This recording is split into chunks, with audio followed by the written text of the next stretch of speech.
Le fils téméraire d'un PDG a renversé ma fille et s'est enfui. Le PDG m'a appelé. Mon fils a l'immunité. Le juge est dans ma poche. Laisse tomber. J'ai répondu, vous ne savez pas du tout à qui vous avez affaire. Vous avez 10 minutes pour qu'il se rende. Le PDG a ri. 9 minutes plus tard, son avocat m'a appelé. Qui diable êtes-vous? Nous sommes prêts à accepter toutes vos conditions, arrêtez seulement ce que vous avez commencé. Nous serions ravis de savoir de quelle partie du monde vous nous rejoignez. Dites-le nous.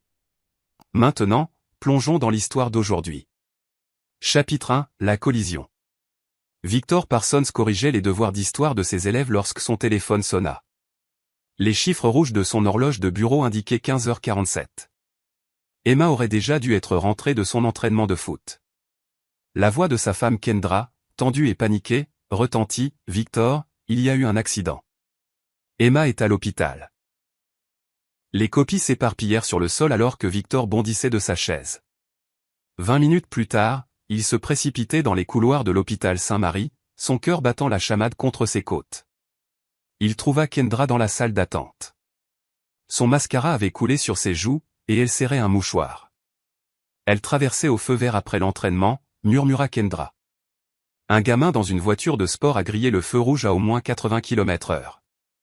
Il l'a percuté et s'est enfui. Un témoin a relevé la plaque d'immatriculation. La mâchoire de Victor se crispa. En 15 ans d'enseignement de l'histoire au lycée, il avait appris à maîtriser sa colère. Mais les anciens instincts de sa vie passée se réveillaient. Des instincts qu'il avait profondément enfouis lorsqu'il avait choisi de devenir enseignant au lieu de continuer son travail pour l'agence. Le docteur Lilian Meadows sortit de la salle de traumatologie, sa blouse chirurgicale encore humide. Monsieur et Madame Parsons, Emma est stable. Des côtes cassées, une commotion cérébrale et une hémorragie interne que nous avons réussi à contrôler. Elle a de la chance. Ça aurait pu être bien pire. Un soulagement immense envahit Victor, mais il fut rapidement remplacé par une colère froide et calculée. Docteur, quand pourrons-nous la voir? Elle dort maintenant. Les sédatifs la maintiendront à l'aise toute la nuit. Vous pourrez la voir demain matin. Alors qu'ils se dirigeaient vers le parking, l'inspecteur Jerry Dixon les aborda. C'était un homme mince aux yeux bienveillants, mais Victor pouvait lire la frustration sur son visage. Monsieur Parsons, je voulais vous tenir personnellement au courant. Nous avons retrouvé le propriétaire de la voiture grâce à la plaque. Elle appartient à Kyle Sutton, fils de Gordon Sutton, le PDG de Sutton Industries. Le problème. Dixon marqua une pause, visiblement mal à l'aise, c'est que le gamin ne parle pas, il prétend qu'il était chez lui toute la journée, et son père a déjà mobilisé une équipe d'avocats. Des témoins l'ont vu, dit Kendra, la voix montant. Je sais, madame, mais les avocats de Sutton plaident l'erreur sur la personne et font pression pour que l'affaire soit classée. On dit que Gordon Sutton a une influence considérable dans cette ville. Victor étudia le visage de l'inspecteur. Il reconnut ce regard. Celui d'un bon flic se heurtant à un mur de corruption et de pouvoir. Qu'est-ce que vous ne nous dites pas, inspecteur? Dixon jeta un coup d'œil autour de lui, puis baissa la voix. Entre vous et moi, ce n'est pas la première fois que Kyle Sutton a des ennuis. Conduite en état d'ivresse l'année dernière. Des accusations d'agression abandonnées il y a 6 mois. Son papa étouffe toujours l'affaire. Les Sutton possèdent la moitié de la ville, y compris certaines personnes qui devraient être plus avisées. Cette nuit-là, Victor s'assit dans la chambre d'hôpital d'Emma, regardant sa fille dormir. Des tubes et des fils reliaient son petit corps à diverses machines, et un énorme bleu couvrait le côté gauche de son visage. Kendra était finalement rentrée chez elle pour prendre une douche et se changer. Il sortit son téléphone et composa un numéro qu'il n'avait pas appelé depuis 5 ans. Nathaniel Kemp à l'appareil. Nat, c'est Victor. Un silence. Victor Parsons. Eh bien, ça alors. Je pensais que tu étais devenu un civil à part entière. C'est le cas. Je le suis. Mais j'ai besoin d'une faveur. Dis-moi. Gordon Sutton. Sutton Industries. Qu'est-ce que tu sais? Assez pour savoir qu'il ne faut pas le chercher sans une bonne raison. De quoi s'agit-il? Victor lui raconta l'histoire d'Emma, de Kyle, des menaces pour tout faire disparaître. Quand il eut fini, Il y eut un long silence à l'autre bout du fil. Mon Dieu, Victor, je suis désolé. Comment va ta fille? Elle s'en sortira. Mais Sutton pense que son argent et ses relations le rendent intouchable. C'est peut-être le cas. L'homme a des politiciens, des juges et la moitié de la police dans sa poche. Il est aussi impitoyable. Il a bâti son empire en écrasant tous ceux qui se mettaient sur son chemin. Alors il est sur le point d'apprendre ce qui se passe quand on écrase la mauvaise famille. Chapitre 2, l'ultimatum. Le lendemain matin, Emma était réveillée et demandait son père. Victor lui tenait la main pendant qu'elle décrivait l'accident. Le feu vert, le rugissement d'un moteur, puis plus rien jusqu'à son réveil à l'hôpital. Sa tenue de foot avait été découpée aux urgences, mais elle portait toujours son bracelet porte-bonheur, celui que Victor lui avait offert pour son 13e anniversaire. « Papa, est-ce qu'ils vont attraper la personne qui m'a renversé ?» Victor serra doucement sa main. « Oui, ma chérie. Je te le promets. » À midi, l'inspecteur Dixon appela avec de pires nouvelles. Le bureau du procureur vient d'appeler. Il n'engage pas de poursuite. Preuves insuffisantes. Ils disent que le témoignage du témoin n'est pas assez solide. Et sans les aveux de Kyle Sutton ou des preuves supplémentaires, ils ne peuvent pas continuer. Je vois. La voix de Victor était étrangement calme. Monsieur Parsons, je veux que vous sachiez que certains d'entre nous ont essayé. Il y a de bonnes personnes dans ce service qui sont dégoûtées par tout ça, mais... Je comprends, inspecteur. Merci d'avoir essayé. Victor se rendit en voiture au centre-ville, à la tour étincelante de 40 étages qui abritait Sutton Industries. Le hall d'entrée, tout en marbre et en verre, était conçu pour intimider. Il prit l'ascenseur jusqu'au dernier étage où l'assistante de direction de Gordon Sutton, Beverly Chambers, était assise derrière un bureau massif. « Je dois voir Monsieur Sutton, » dit calmement Victor. « Avez-vous un rendez-vous ? » Monsieur Sutton est extrêmement occupé. Dites-lui que Victor Parsons est là au sujet de son fils Kyle et de ma fille Emma. Le sourire professionnel de Beverly vacilla. Elle prit son téléphone, parla à voix basse, puis raccrocha. Monsieur Sutton va vous recevoir maintenant. Le bureau de Gordon Sutton occupait la moitié du dernier étage, avec des baies vitrées allant du sol au plafond qui surplombaient la ville.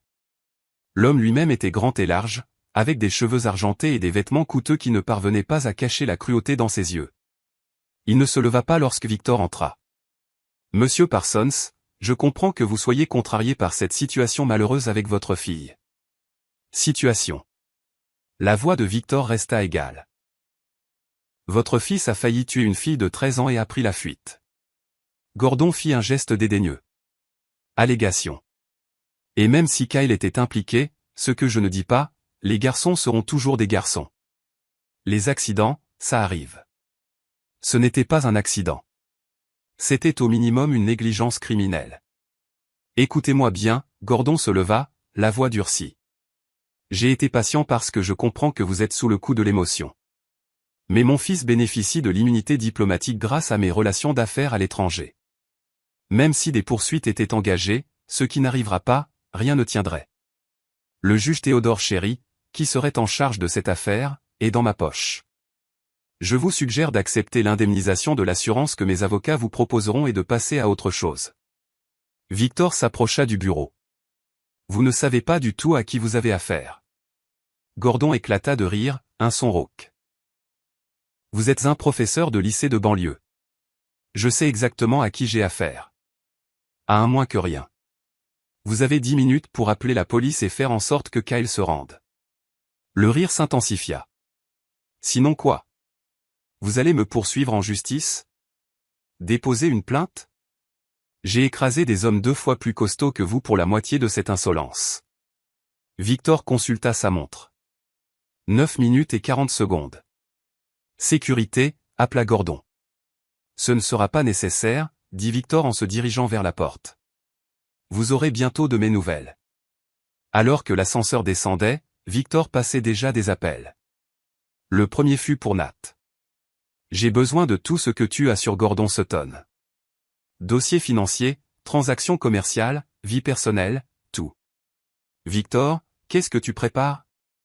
La justice. Chapitre 3, l'orage gronde. De retour dans son bureau ce soir-là, Victor ouvrit son ordinateur portable et commença à taper. En apparence, Victor Parsons était un professeur d'histoire apprécié au lycée Lincoln, mari de la bibliothécaire Kendra, et père d'Emma, joueuse de foot. Mais avant de choisir cette vie tranquille, il avait été tout autre chose. Pendant 12 ans, Victor avait travaillé pour une division classifiée de l'Agence du renseignement de la défense, DIA, spécialisée dans l'extraction d'informations et d'actifs en territoires hostiles. Il parlait 6 langues, pouvait tuer un homme de 17 manières différentes, et avait un jour fait tomber un général corrompu en Europe de l'Est en n'utilisant que la patience et la propre cupidité de l'homme. Il avait pris sa retraite à la naissance d'Emma, voulant offrir à sa fille une vie normale avec un père qui rentrait tous les soirs. L'agence avait été réticente à le laisser partir. Les hommes avec ces compétences étaient rares, mais ils avaient accepté à la condition qu'il reste disponible pour des circonstances extrêmes. Son téléphone sonna.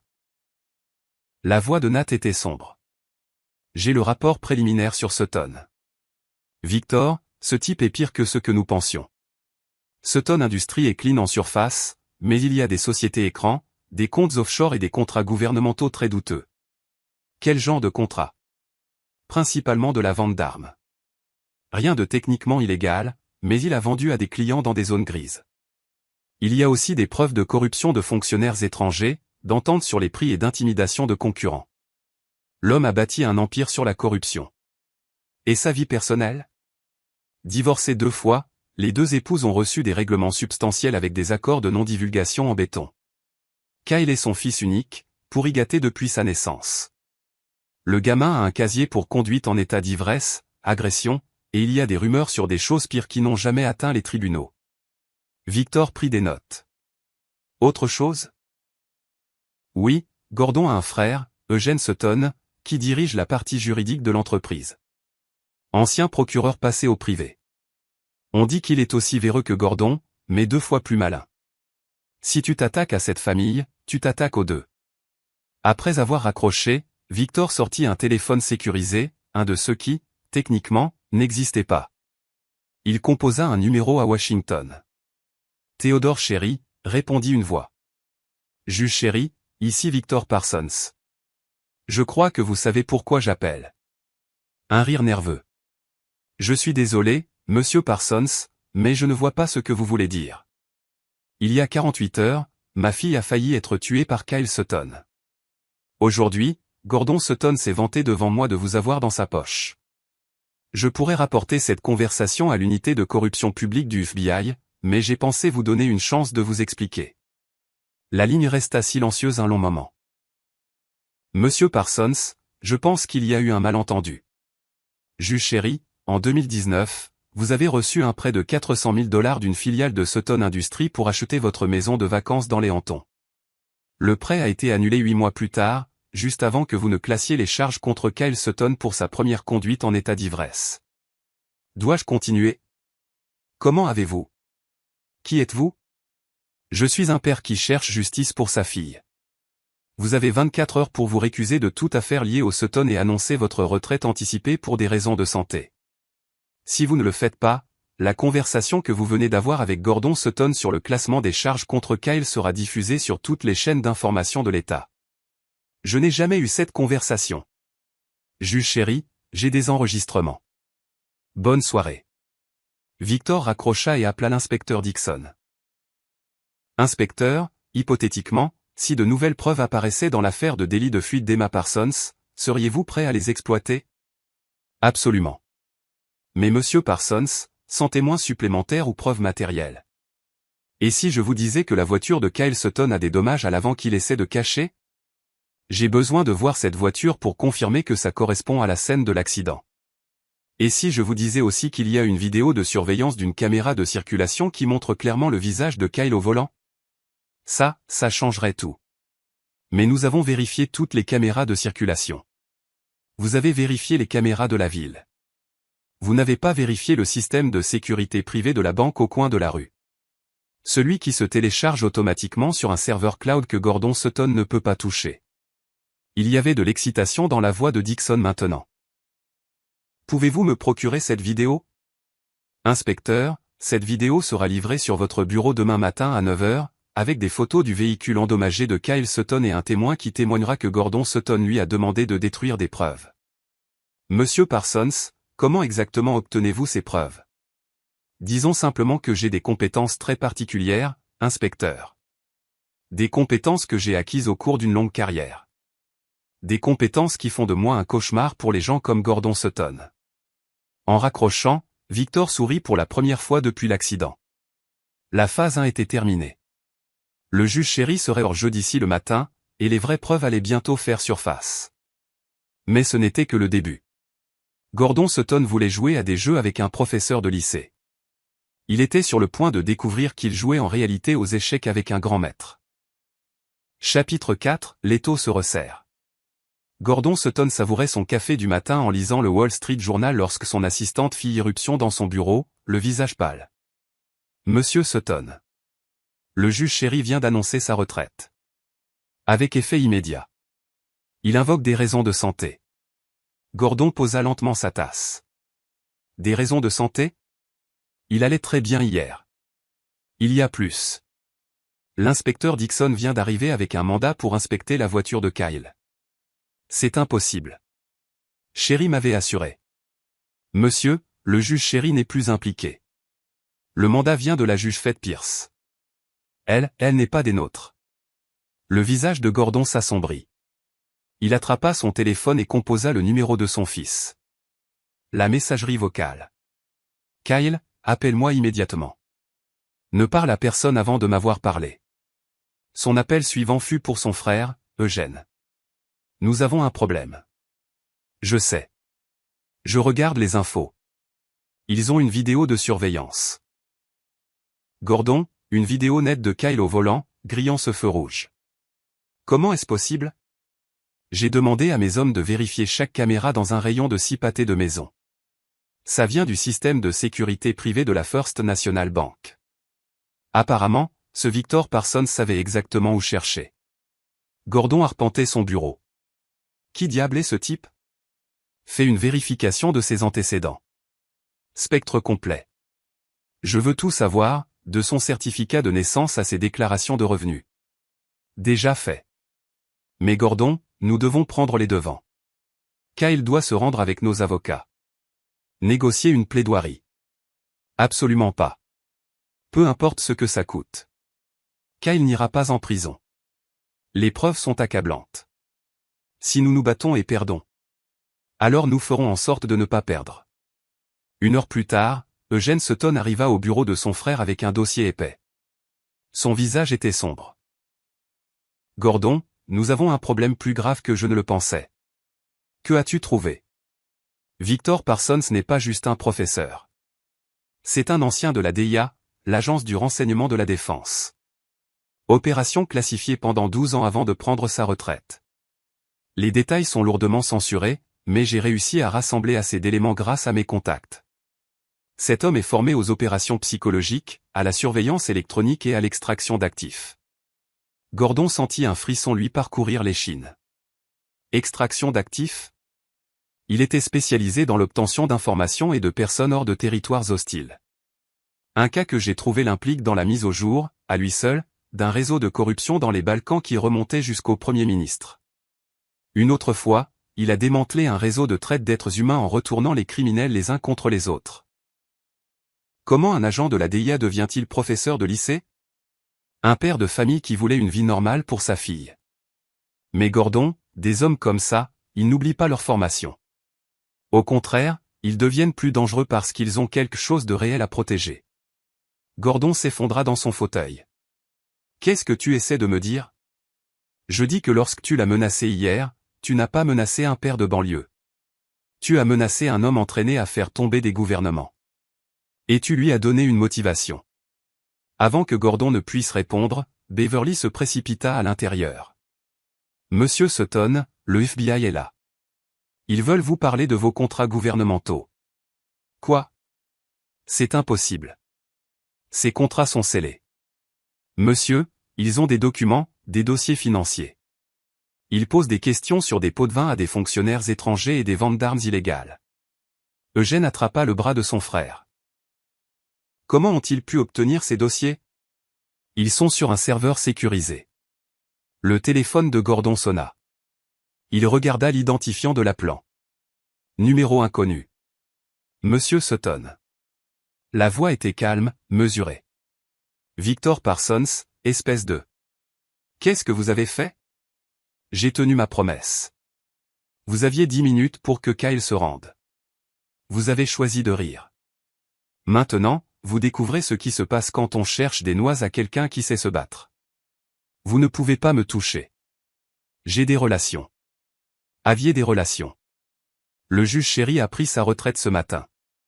Vos contacts au FBI font actuellement l'objet d'une enquête pour corruption. Et ces contrats de vente d'armes que vous pensiez secrets?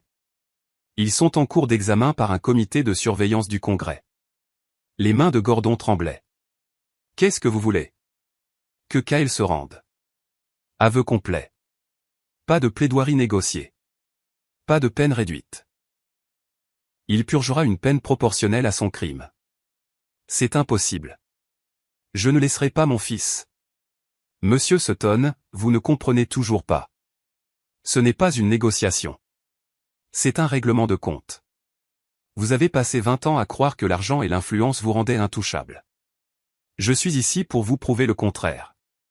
La ligne se coupa. Chapitre 5, la débandade.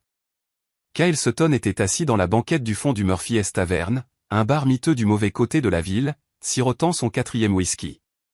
Il se cachait là depuis que la nouvelle du mandat d'arrêt à son encontre avait éclaté. Son téléphone affichait 17 appels manqués de son père, mais Kyle n'était pas prêt à affronter cette conversation. Il ne vit pas l'homme s'installer dans la banquette en face de lui jusqu'à ce qu'une voix dise « Kyle Sutton ». Kyle leva les yeux pour voir un homme d'âge mûr avec des tempes grisonnantes et des yeux intelligents. L'homme ne ressemblait pas à un flic. Mais les instincts de Kyle criaient au danger. Qui demande?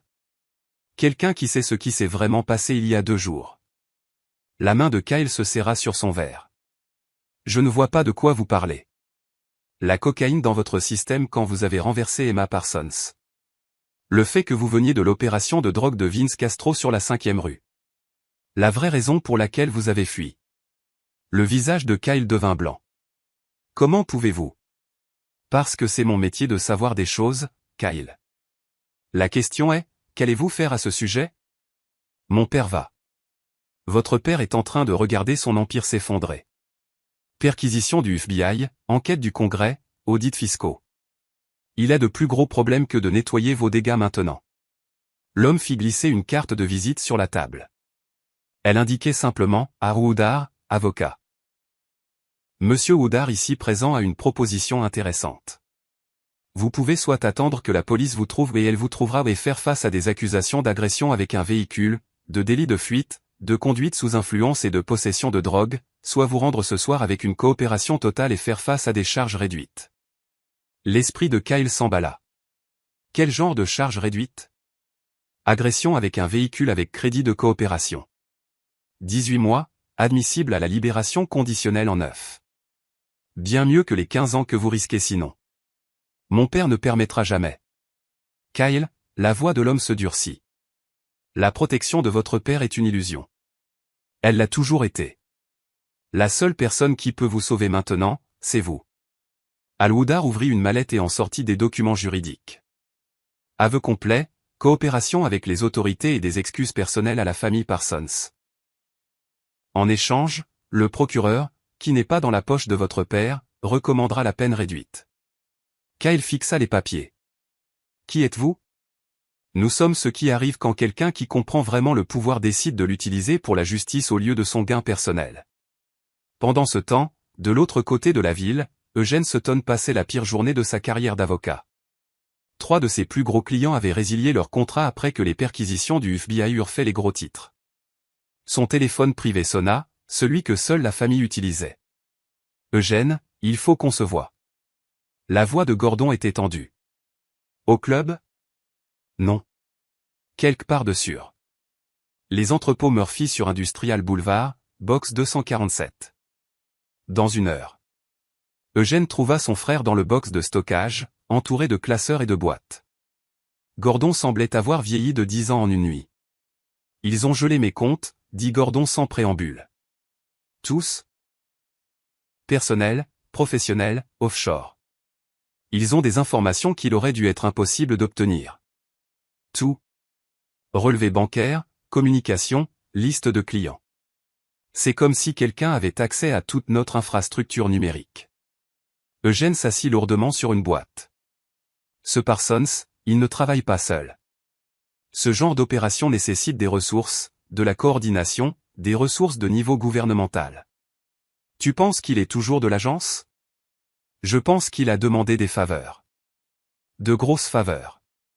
Et Gordon, il y a autre chose. Kyle a disparu. Il n'est pas rentré hier soir et son téléphone va directement sur la messagerie vocale. Le visage de Gordon devint rouge. Trouve-le. Utilise toutes les ressources qu'il nous reste. Quelles ressources? La moitié de notre équipe de sécurité vient de démissionner. L'autre moitié fait l'objet d'une enquête.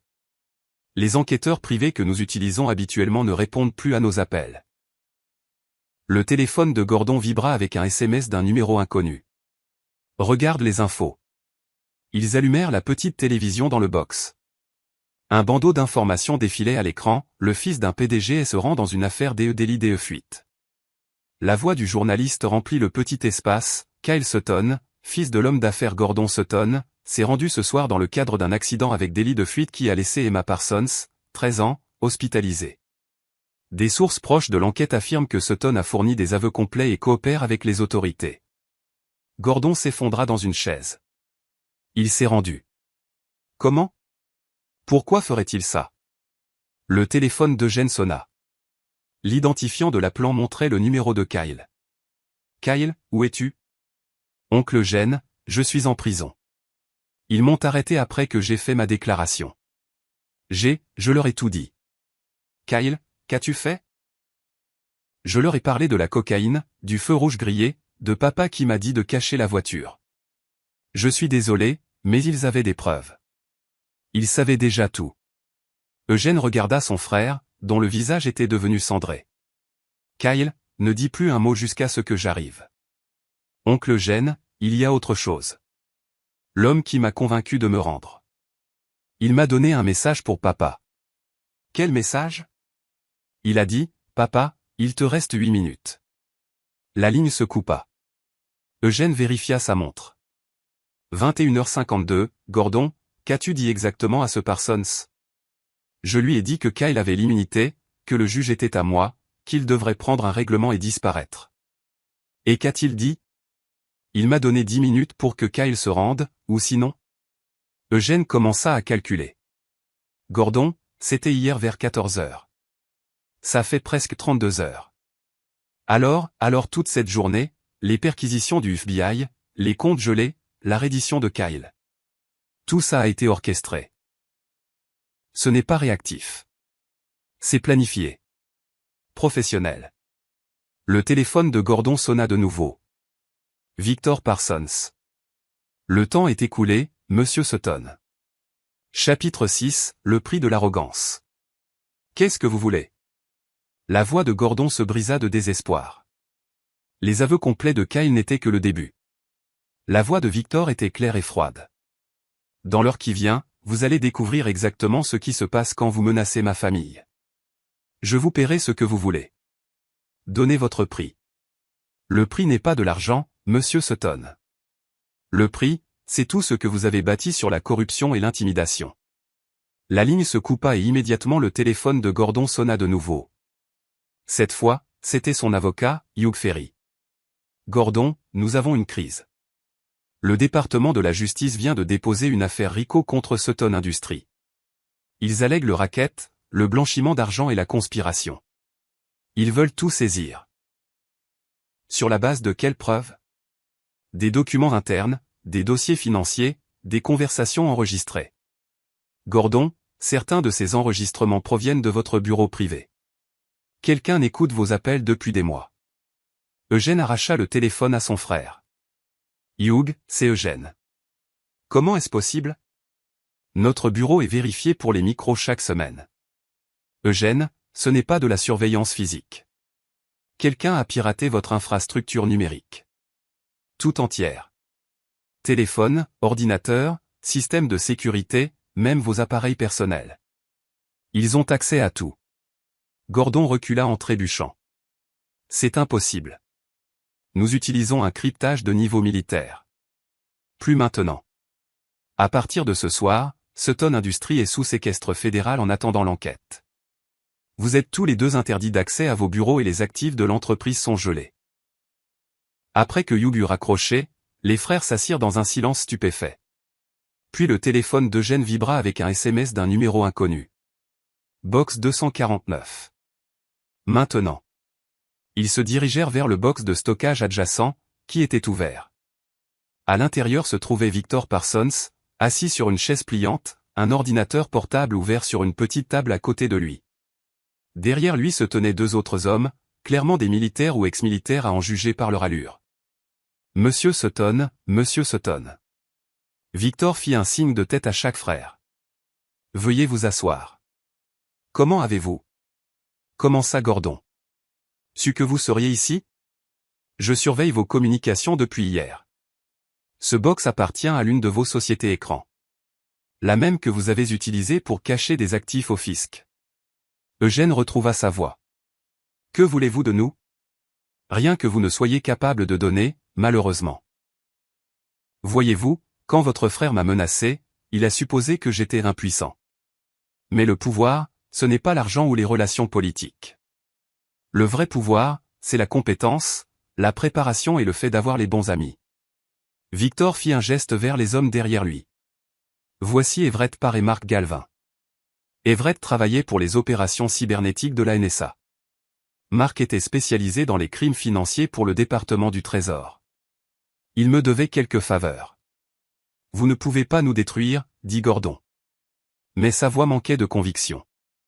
Je l'ai déjà fait. Le procès fédéral contre votre entreprise aboutira à des condamnations pénales pour vous deux. Kyle purgera sa peine en prison. Vos relations politiques font l'objet d'une enquête pour corruption. Vos comptes offshore ont été saisis en vertu des lois antiterroristes. Eugène se pencha en avant. Il doit y avoir quelque chose que nous puissions faire, un moyen de négocier. L'expression de Victor ne changea pas. Monsieur Eugène Sutton, vous avez passé votre carrière à aider votre frère à échapper aux conséquences de ses actes. Vous avez intimidé des témoins, soudoyé des fonctionnaires et perverti la justice pour le profit. Pensiez-vous vraiment qu'il n'y aurait jamais de règlement de compte? Nous pouvons vous payer. Avec quoi? Vos comptes sont gelés. Vos actifs sont sous contrôle fédéral. Votre fils est en prison et vous êtes sur le point de le rejoindre. Gordon se jeta soudainement en avant. Vous avez détruit ma famille. Les deux hommes derrière Victor bougèrent comme l'éclair, retenant Gordon avant qu'il ne puisse atteindre la table. Victor ne sourcilla même pas. Monsieur Sutton, vous avez détruit votre propre famille le moment où vous avez élevé un fils qui pensait pouvoir blesser des innocents sans conséquence. J'ai simplement retiré la protection qui permettait que cela continue. Victor ferma son ordinateur portable et se leva. Messieurs, je vous suggère de contacter vos avocats. Vous allez en avoir besoin. Alors qu'ils atteignaient la sortie, Victor s'arrêta.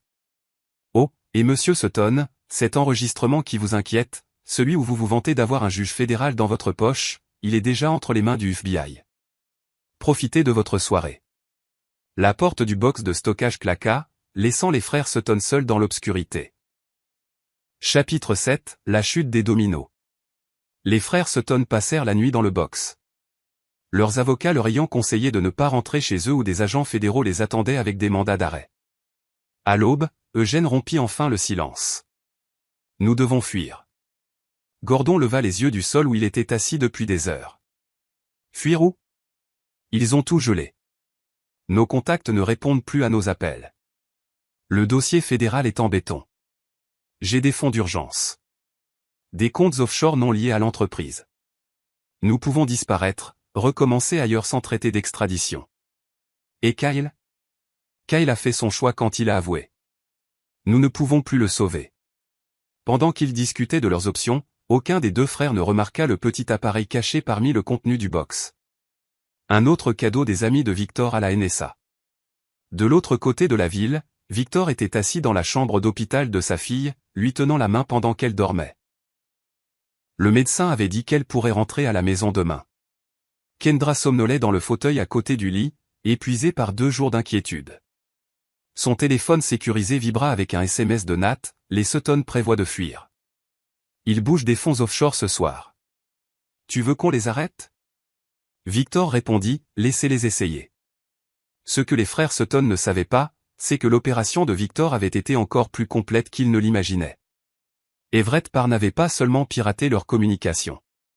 Il avait obtenu l'accès à chaque institution financière qu'ils avaient jamais utilisée. Chaque compte, chaque transaction, chaque tentative de déplacer de l'argent était surveillée en temps réel. Les comptes offshore secrets d'Eugène avaient été vidés des heures auparavant. Les fonds transférés à des œuvres de charité légitimes et à des programmes d'aide aux victimes. Lorsque les frères arrivèrent à l'aérodrome privé à minuit, ils découvrirent que leur plan d'évasion s'était évaporé. Les comptes sont vides, murmura Eugène, fixant son téléphone avec incrédulité. C'est impossible. Ces comptes étaient protégés par... Monsieur, une voix les interrompit. Ils se retournèrent pour voir Carlos Schmitt, un marshal fédéral, accompagné d'une équipe d'agents.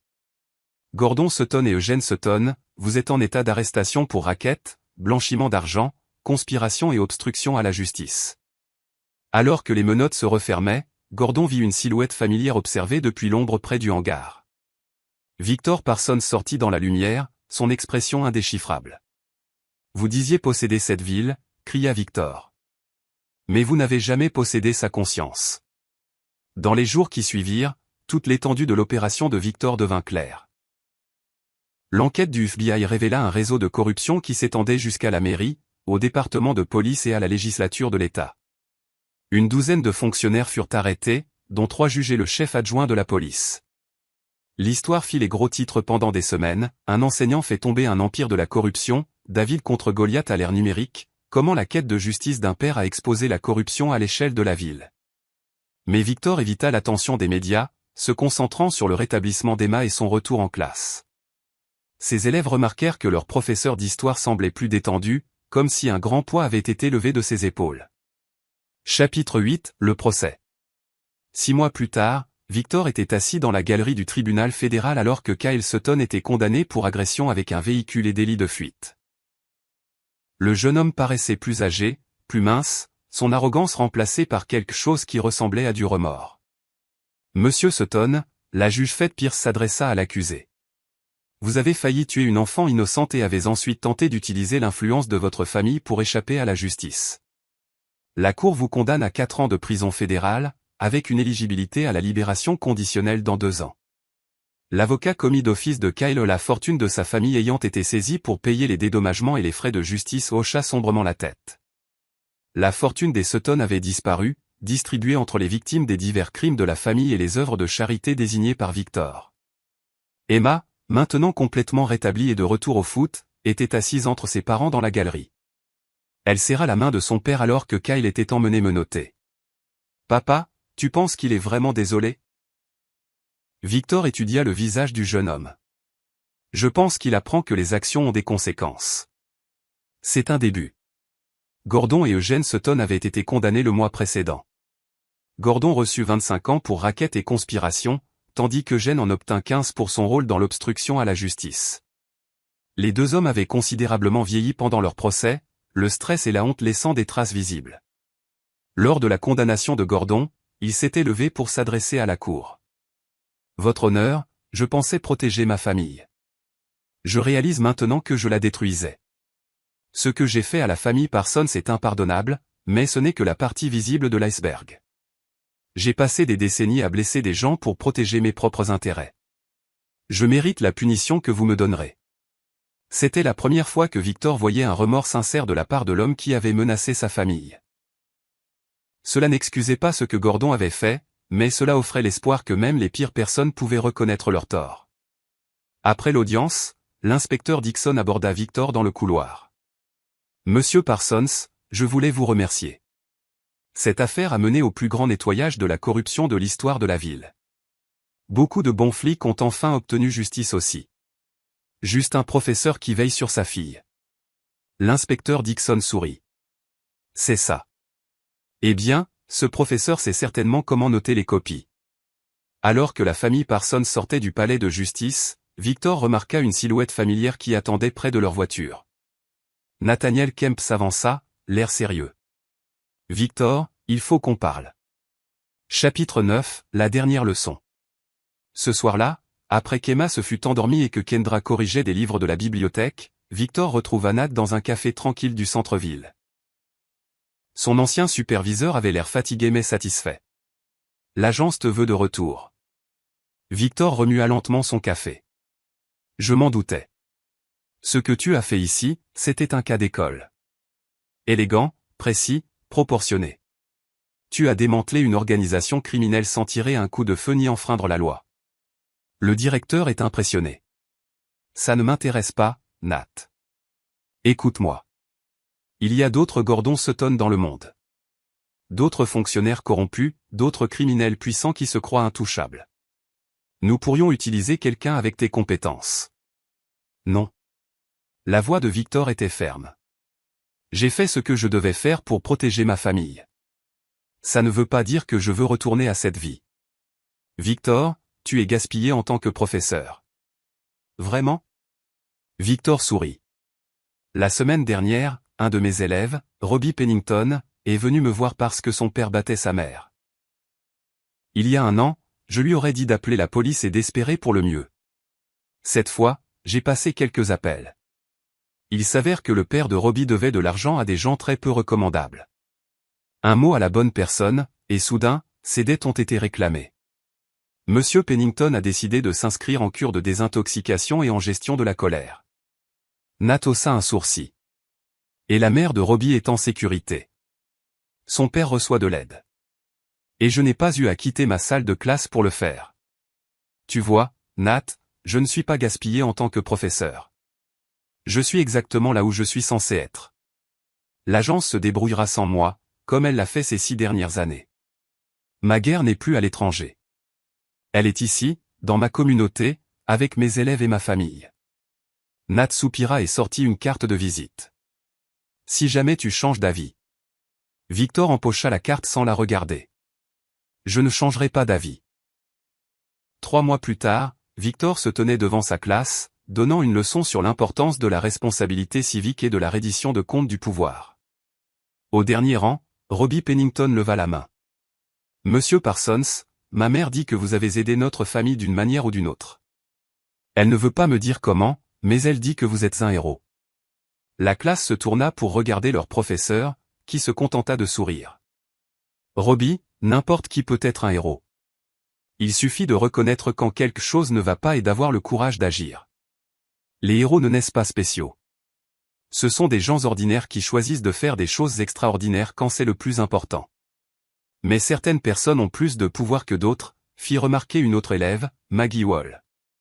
Les gens riches comme ce Sutton peuvent faire ce qu'ils veulent. Vraiment, demanda Victor. Qu'est-il arrivé à Gordon Sutton? Il est allé en prison, dit Maggie. Et pourquoi est-ce arrivé? Les élèves réfléchirent un instant. Finalement, un élève discret nommé Ben Chavez prit la parole. Parce que quelqu'un lui a tenu tête. Quelqu'un qui n'avait pas peur. Exactement. Le pouvoir, ce n'est pas l'argent ou les relations. Le vrai pouvoir vient de la connaissance, de la préparation et de la volonté de se battre pour ce qui est juste. Les Sutton se croyaient intouchables parce que personne ne les avait jamais sérieusement défiés. Ils confondaient influence et invincibilité. Après le cours, Victor se dirigea vers sa voiture, profitant du chaud soleil de printemps.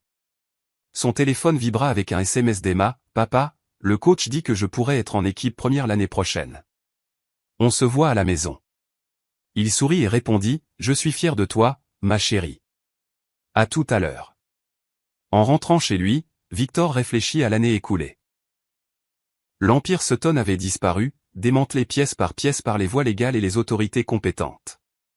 Kyle purgeait sa peine et, selon les rapports, était devenu un prisonnier modèle qui conseillait les autres détenus sur les dangers de la conduite en état d'ivresse. Gordon Sutton était en prison fédérale, où ses anciennes victimes lui envoyaient occasionnellement des lettres, non pas de pardon, mais de clôture. Eugène avait été radié du barreau et purgeait sa peine dans un établissement à sécurité minimale, passant son temps à enseigner la littératie juridique à ses codétenus. Le réseau de corruption qu'ils avaient exposé avait conduit à 17 condamnations et à une réforme complète du gouvernement de la ville. La juge Faith Pierce avait été élevée à la Cour suprême de l'État et l'inspecteur Dixon avait été promu capitaine. Emma s'était complètement rétablie. Sa seule cicatrice, une fine ligne sur son bras gauche qu'elle portait comme une médaille d'honneur.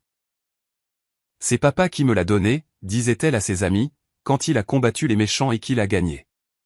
Mais la vraie victoire n'était pas la destruction des Sutton ou le nettoyage de la corruption dans la ville. La vraie victoire, c'est que Victor avait prouvé quelque chose d'important. Que la justice n'exigeait pas la vengeance, que la force n'exigeait pas la cruauté, et que parfois, l'arme la plus puissante contre le mal était simplement le refus d'être intimidé. En arrivant dans son allée, Victor vit Emma et Kendra jouer avec leurs chiens dans le jardin. C'était son monde maintenant, non pas les ombres de l'espionnage international, mais le soleil d'une vie ordinaire rendue extraordinaire par les personnes qui la partageaient. Son téléphone sécurisé vibra une dernière fois. Un message d'un numéro inconnu, « Merci d'avoir appris à mon fils ce que sont les conséquences. Gordon Sutton. » Victor supprima le message et rangea le téléphone. Certaines leçons, songea-t-il, étaient plus dures que d'autres. Mais à la fin, tout le monde pouvait apprendre s'il était prêt à en payer le prix. Le professeur entra dans sa maison, serra sa famille dans ses bras et ne se retourna jamais. C'est ici que notre histoire se termine. Partagez vos pensées dans la section des commentaires. Merci pour votre temps. Si vous avez apprécié cette histoire, veuillez vous abonner à cette chaîne.